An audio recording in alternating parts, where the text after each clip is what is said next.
It is without a doubt one of the most recognisable, most played, most loved, and just classic guitar intros of all rock history. The chords are simple, so why doesn't it sound quite right when anybody else plays it? Why? 2 reasons. 1, because everybody misses a couple of crucial details. And 2, because it's hard. Everyone sells this as an easy song, great for beginners. But Hilton Valentine of the Animals was a gun. So yeah, it's a great song for beginners. It's got those first position chords, no bar chords, and it's super repetitive. But give me a couple of minutes to show you what everyone keeps missing. And when I say everyone, look, I checked Marty Music, Guitar Lessons 365, Justin Guitar, David Potts, Lauren Bateman, Studio 33 Guitar. Everyone has the chords right, but the 2 critical details that they all missed. That right-hand rhythm, this is every bit as important as the chords, I believe, in making this intro what it is.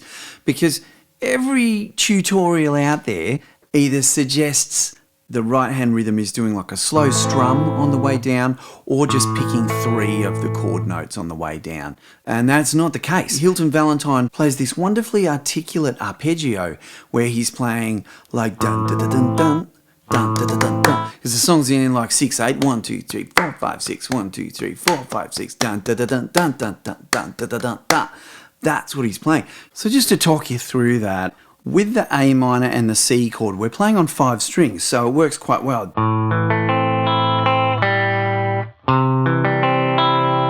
But then the D and the F were only on 4 strings.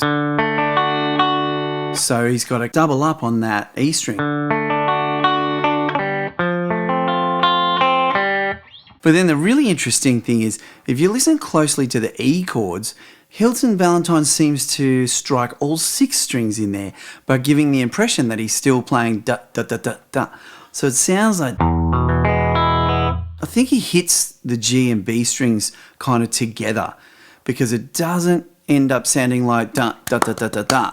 It still sounds like da da da da da. He's a very clever man. Very clever man.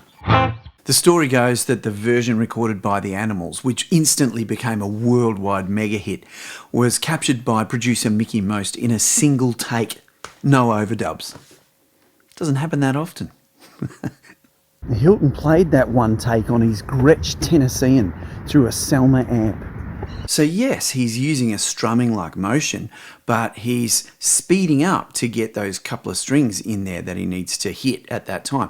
Now, I'm not saying it's perfectly the same throughout the entire recording. I mean, it was one take, and it's quite pacey when you try and play it. So it's not easy. And you know, John Steele, the drummer, picks that pattern up on the ride pattern as the song ramps up. Ding, ding, ding, ding, ding. Yeah. The only tutorial I could find where this was correct was Guitar Zero to Hero. Probably because he's an Aussie. Well done, Dave. Now, don't get me wrong, I really do love and fully support all of those channels. I think you all do a great job, and I use them all regularly as I encourage my students to do the same. And the final tiny detail that really stands out to me whenever I hear this is the open G string. Almost every bar in this song finishes with an open G string. Every time Hilton went to change to the next chord, he'd take his fingers off. For just that last 8th note, he'd remove his fingers.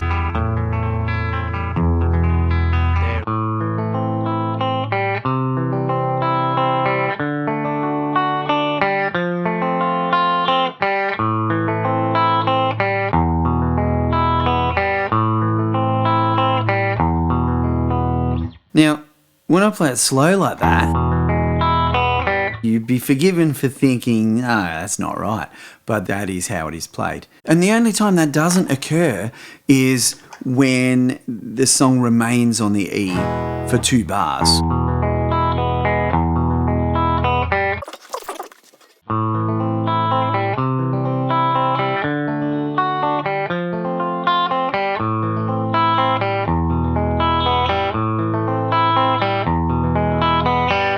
I mean, that makes so much difference. That's the clincher for me.